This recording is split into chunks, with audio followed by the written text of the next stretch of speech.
Semakin menarik ya untuk kita lihat perkembangan yang terjadi dari hari ke hari tentang persoalan-persoalan yang muncul di negara kita tercinta ini. Salah satunya masih berkenaan dengan minyak goreng, di mana Menteri Perdagangan merasa kebingungan ketika minyak goreng sekarang ini stoknya luar biasa banyak. Jadi melambung banyak stoknya, tapi dengan harga yang sangat tinggi.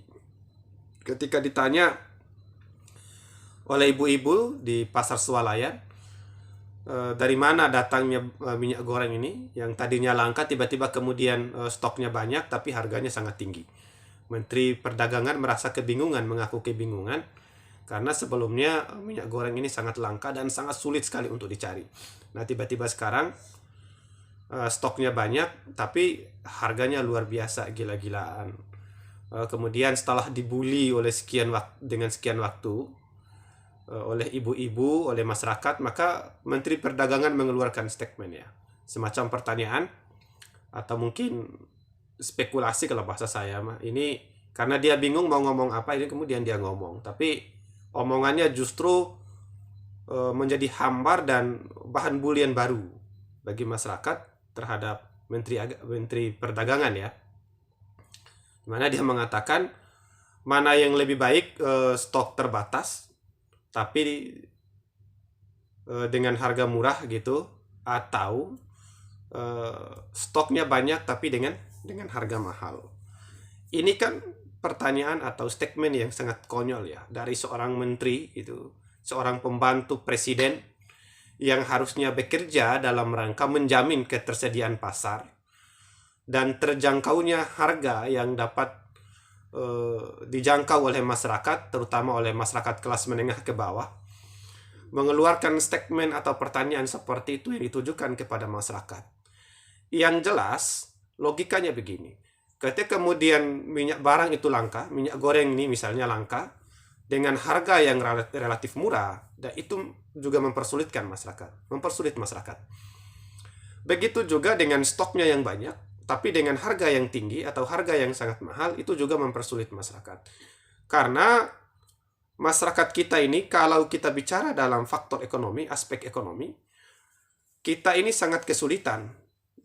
Dua periode ini merupakan dua periode yang sulit sekali dalam banyak hal, terutama yang berkenaan dengan perekonomian. Jadi Menteri Perdagangan harus paham bagaimana menjamin ketersediaan pasar ya. Jadi stok di pasar itu berlimpah ruah, tapi dengan harga yang terjangkau oleh masyarakat.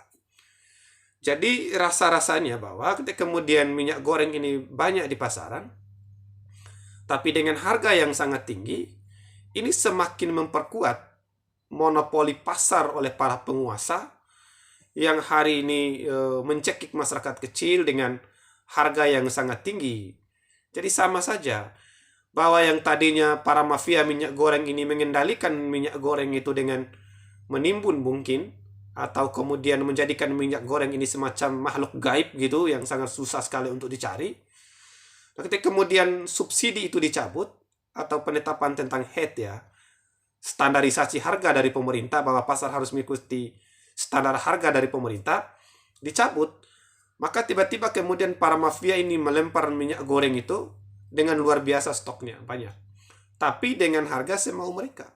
Sama saja mereka melakukan dominasi dan monopoli pasar yang sebelumnya mereka kendalikan dengan cara kelangkaan minyak goreng, yang mereka sekarang kendalikan dengan tingginya harga. Sama saja, tidak ada bedanya itu, sama-sama membuat masyarakat kita sulit. Maka pemerintah itu harus nyari solusi, bukan kemudian nyinyir penderitaan rakyat.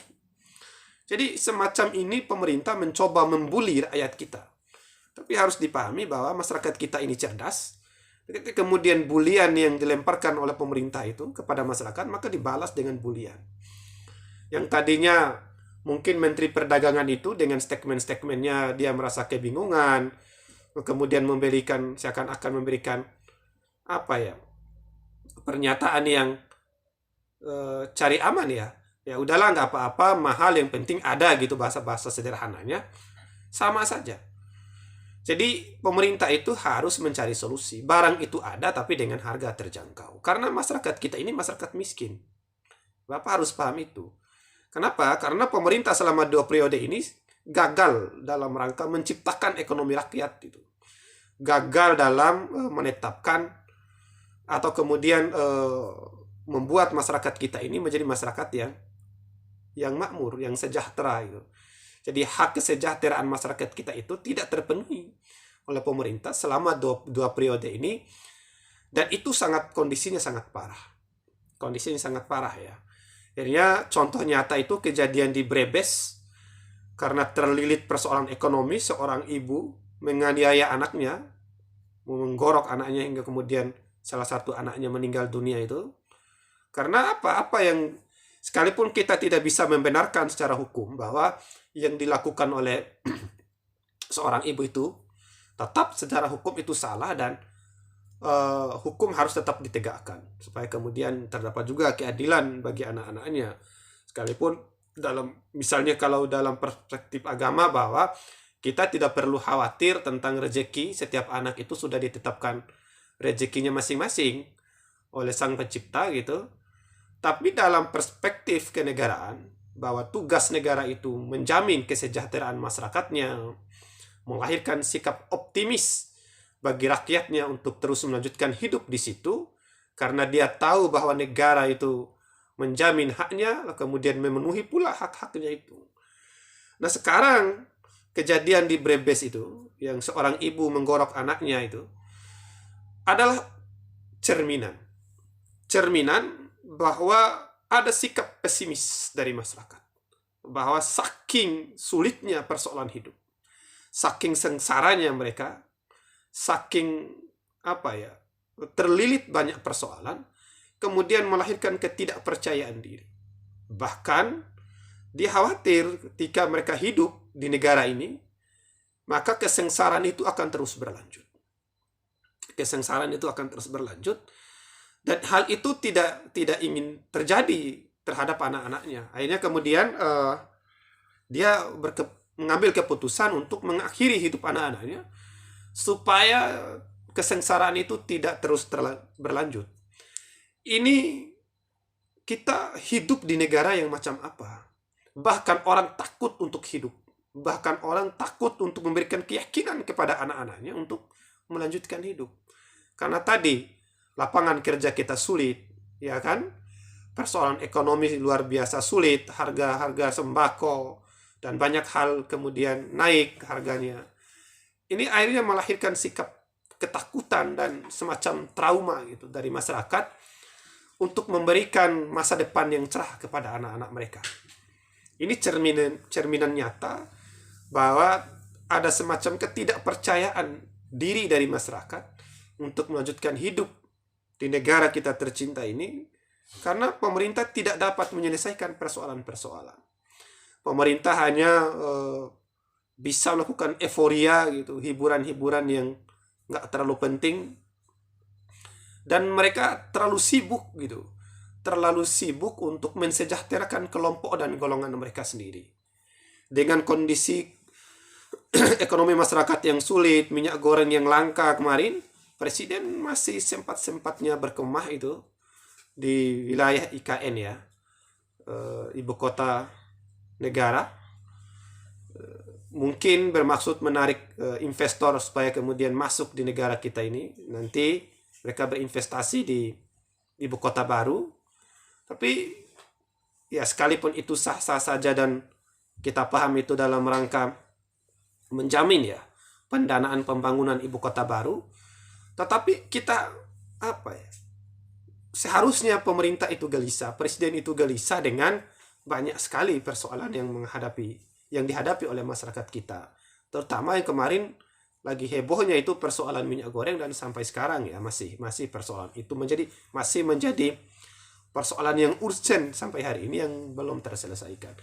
Jadi harusnya Menteri Perdagangan itu malu dengan kondisi sekarang bahwa negara itu dikalahkan oleh para mafia. Karena kekalahannya Menteri Perdagangan dari para mafia itu adalah kekalahan negara, karena mereka adalah representatif daripada negara, karena mereka adalah petugas pemerintah yang hari ini bekerja, yang harusnya menjamin itu kebutuhan masyarakat terpenuhi, malah kemudian dikalahkan oleh para mafia. Akhirnya harus malu. Dan presiden pun sebenarnya harus malu. Jadi Menteri Perdagangan itu sudah harusnya berhenti itu dari jabatannya, biar kemudian bulian-bulian ini tidak terus berlanjut, atau mungkin memang ini sudah dipersiapkan sebagai tameng-tameng bulian gitu. Jadi orang-orang yang memang tebal muka mungkin diletakkan dalam posisi-posisi tertentu, atau mungkin mereka ini adalah semacam pion-pion ya. Pion-pion yang memang sudah diatur oleh para mafia gitu dalam rangka menjamin posisi mereka di dalam pemerintahan supaya kemudian mereka bisa mencekik rakyat kita. Nah, ini hal yang sangat memprihatinkan. Jadi masyarakat kita itu pesimis untuk bahkan untuk memberikan keyakinan kepada anak-anak mereka untuk melanjutkan hidup di negara ini. Nah, yang lucu di tengah kondisi yang seperti itu masih sempat-sempatnya ada wacana 3 periode. Ya, kemudian di sirkuit Mandalika kemarin ramai spanduk atau baliho yang bertuliskan Milenial NTB bersama Presiden Jokowi 2024. Ya kan, perpanjangan masa jabatan, penundaan pemilu dan lain-lain. Ini kita sebagai masyarakat NTB ya, saya merupakan masyarakat asli Nusa Tenggara Barat. Merasa bingung, ini pengklaiman ini lahir dari mana? Pengklaiman ini lahir dari mana? Dan kita tidak merasa itu berusaha melakukan makar terhadap konstitusi dengan tetap bersama Presiden Jokowi 2024, perpanjangan masa jabatan dan penundaan pemilu. Jadi baliho-baliho itu merupakan bukti nyata bahwa itu adalah makar terhadap konstitusi, merupakan kejahatan itu, kejahatan terhadap konstitusi. Nah, yang kemarin-kemarin itu tukang eksekusi baliho itu, yang mereka merasa paling nasionalis, yang menurunkan baliho-baliho itu, ayo dong, turunkan baliho-baliho ilegal itu. Itu makar, itu makar yang nyata terhadap konstitusi. Sekarang kok tiba-tiba ompong tuh, tidak ada yang bicara. Sekarang tiba-tiba kok pada diam. Apa udah dapat ini? Udah dapat jatah gitu. Ayo dong, diturunin itu baliho-baliho, karena itu meresahkan. Jadi jangan melakukan upaya-upaya yang berusaha untuk menggiring opini bahwa masyarakat kita ini diajak untuk melakukan makar terhadap konstitusi. Diajak untuk berkhianat itu kepada negara ini, jangan dong. Jadi ini aneh. Ketika kemudian pemerintah yang melakukan itu, maka dianggap itu adalah suara demokrasi. Coba kalau kemudian masyarakat biasa yang melakukan itu, ya kan? Bukan pemerintah yang berkuasa hari ini, coba oposisi yang melakukan itu akan dianggap sebagai makar itu terhadap konstitusi, akan dianggap sebagai pengkhianat itu konstitusi. Tapi karena ini yang melakukannya adalah kronco-kronco dan kroni-kroninya pemerintah yang berkuasa, itu dianggap sebagai bagian daripada demokrasi. Ini aneh. Jadi saya rasa kekonyolan-kekonyolan seperti ini itu tidak perlu lagi dipertontonkan. Kita sudah cerdas. Di pemilu 2019 itu presiden kalah telat itu di provinsi NTB. Nah, sekarang mengklaim bahwa milenial NTB bersama Presiden Jokowi 2024, penundaan pemilu, perpanjangan masa jabatan. Apaan itu? Tidak ada itu. Jadi milenial yang mana yang diklaim dan siapa yang mengklaim itu? Jadi jangan asal klaim. Jadi sedikit-sedikit ini pemerintah ini sudah main klaim saja kan? Seperti kemarin Pak Luhut mengklaim ada big data gitu. Orang sepakat, mayoritas sepakat, masyarakat sepakat penundaan pemilu tahun 2024. Sekarang ada lagi pengklaim milenial NTB gitu. Bersama Presiden Jokowi 2024, penundaan pemilu, perpanjangan masa jabatan. Yang sebelumnya ada juga itu baliho harapan rakyat katanya. 2024 penundaan pemilu siapa yang berharap? Siapa yang bersama presiden dalam rangka makar terhadap konstitusi? Kami tidak berniat dan tidak berminat untuk berkhianat terhadap konstitusi, untuk berkhianat kepada negara ini. Kami tetap setia kepada konstitusi dan kepada negara ini bahwa prosedur yang diatur oleh konstitusi itu yang kami lakukan. Sebagai orang NTB ya, kita memberikan statement itu dan kita tidak sedang berusaha dalam rangka menjatuhkan konstitusi, berkhianat terhadap konstitusi. Jadi saya rasa bahwa memang pemerintah yang sekarang sudah saatnya harus malu ya dengan kondisi-kondisi seperti ini. eh, soalan IKN gitu, ada IKN itu ada wacana bahwa nanti masyarakat akan diminta urunan untuk membiayai IKN. Mau pindah ibu kota ngurus minyak goreng aja nggak jelas. Sekarang minta sumbangan dari masyarakat, ya lucu. Ini ambisi presiden, pribadi presiden, jangan dibebankan kepada masyarakat dong. Kreatif dikit gitu, kalau memang mau melakukan pemindahan ibu kota. Jadi Presiden Jokowi itu ketika kemudian meninggalkan singgasananya nanti di 2024, itu mau disebut sebagai seorang pahlawan. Karena mampu menciptakan ibu kota baru gitu, ibu kota negara ini, pemindahan ibu kota negara, lalu kemudian dia bisa membuat ibu kota negara baru. Tapi jangan masyarakat dong yang disuruh ngumpulin duit hasil jualan tempe, hasil jualan kangkung, ya kan? Jangan dong. Jadi justru pemerintah itu harus memberikan solusi terhadap persoalan ekonomi masyarakat. Jangan dipotong-potong lagi itu keuntungan 1.000-2.000 perak itu dari masyarakat itu. Dengan cara kenaikan pajak mungkin ya. Atau harga-harga barang nanti melambung tinggi naik gitu. Sekarang minyak goreng mungkin nanti bisa naik 10 kali lipat, ya kan? Beras, kemudian ya segala macam akan naik. Karena untuk membiayai IKN itu. Jadi apa ya? Ini semacam kengawuran gitu. Kengawuran berjamaah dari pemerintah. Merasa bahwa ini adalah harus bagian daripada ambisi masyarakat, padahal ini bukan. Ini adalah ambisi Presiden Jokowi saja. Itu kemudian nanti misalkan lengser, turun itu tahun 2024, kita ganti itu presiden, dia disebut-sebut sebagai orang yang berjasa gitu dalam rangka menciptakan ibu kota baru atau membuat ibu kota baru, dan pemindahan ibu kota negara ini dia bisa membusungkan dada. Tapi jangan kita dong disuruh urunan. Ya kita mau aja sih sebenarnya urunan membantu pemerintah gitu, tapi ya bukan dalam rangka pemindahan ibu kota baru ya. Kita urunan aja lah buat beli minyak goreng biar Menteri Perdagangan itu nggak bingung tuh dari mana minyak goreng banyak stoknya gitu. Jadi saran saya sih begini sebenarnya, pemerintah daripada ngawur hal-hal yang seperti ini, belajar malu gitu. Menteri Perdagangan itu sudah harus turun karena sayang aja harga dirinya menjadi bahan bulian. Kemudian Presiden Jokowi juga harus mulai turun tangan itu persoalan-persoalan itu. Jangan orang dipasang sebagai tameng buli-bulian. Sebenarnya ini pembulian ini diarahkan kepada presiden, tapi karena masih ada menterinya ya udahlah, menteri dulu pasang badan gitu menjadi bahan bulian.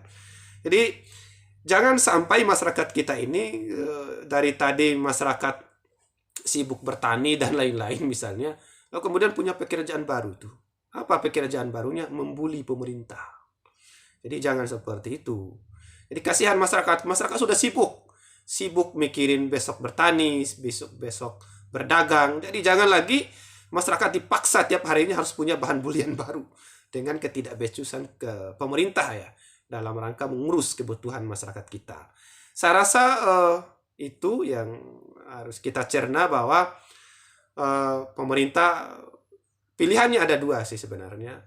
Sekarang tuntaskan persoalan yang ada, atau kemudian ayolah kita fair-fairan, mengaku kalah gitu, turun dari jabatannya dan diserahkan memang kepada orang yang punya kompetensi yang kuat kaitan dengan itu.